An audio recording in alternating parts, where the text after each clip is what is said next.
All right, let's talk a little CPAC. Joining us now, Pam Bondi, former Florida Attorney General and America First Policy Institute Law and Justice co-chair, and Matt Schlapp, CPAC Chairman and Godfather, and he's also the author of a book called The Desecrators. So thanks to both of you. Matt Schlapp, thank you for having me to your CPAC conference. I had lots of fun, and I got to hug Pam Bondi, which was the highlight of the weekend, if you ask me. So let me just ask you this, to both of you. On this straw poll, which is always very interesting, Donald Trump 59, Ron DeSantis 28. A year ago, Mr. Trump had 55, and Mr. DeSantis had 21. So Trump went up, and DeSantis, they both went up. Matt Schlapp, how do you read that? Well, I mean, there's no diminution of Donald Trump's support amongst conservatives across the country. And remember, people came from all over the country to this conference. But I think it also shows that Ron DeSantis has made all the right moves on all these thorny issues of woke and shutdowns and lockdowns and mandates. And he's been a breath of fresh air amongst too many timid governors, Republican governors, mind you. And I also think he's consolidated this position as the leading contender. If Donald Trump decides not to run, it's all in Donald Trump's hands.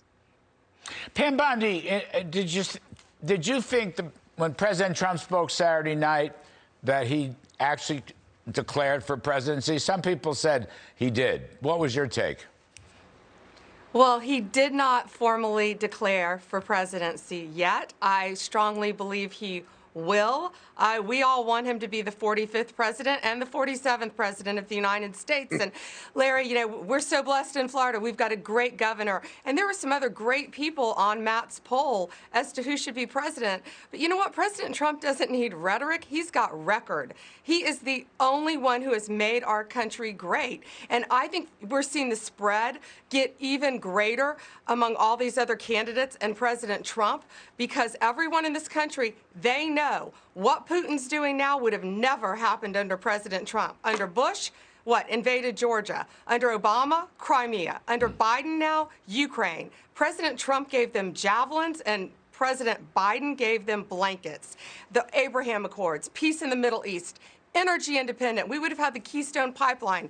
People know that, and you know the economics of it as well. All-time tax cuts. Our economy better than it's ever been.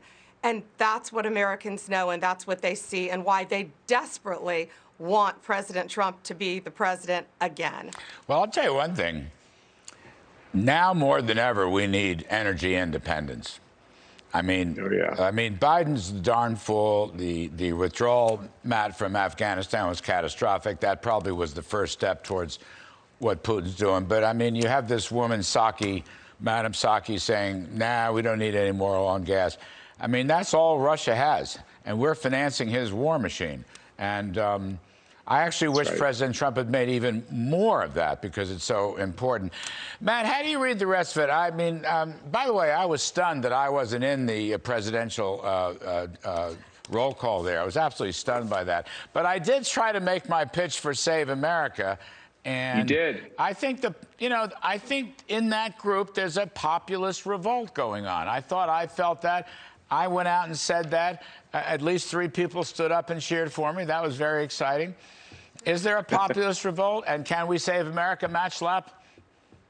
You're being humble. We didn't release the best dress list, Larry, and you really topped that again this year. That's right. And the fact is, you're being humble. The crowd went nuts over your remarks because you've been talking about stopping the bill, which you did, to save America, and now you've broadened that to all the ways in which we can save America. I think that what the people in that room and the millions of eyeballs that were on CPAC, what people want is leadership. And they want somebody to actually stand up and say, here's what America stands for. And they also want to say America is a good place filled with millions of wonderfully talented, tolerant people. And you know that. I love that. This beating woke is a big, big deal. The problem isn't malaise in America. The problem is malaise in the White House. And that's what people are revolting about. That's my take. Anyway, Matt Schlapp, great conference, CPAC, fantastic. Thank you, sir. Pam Bondi, thank you again. It was great to see you. You'll both be back soon. You too.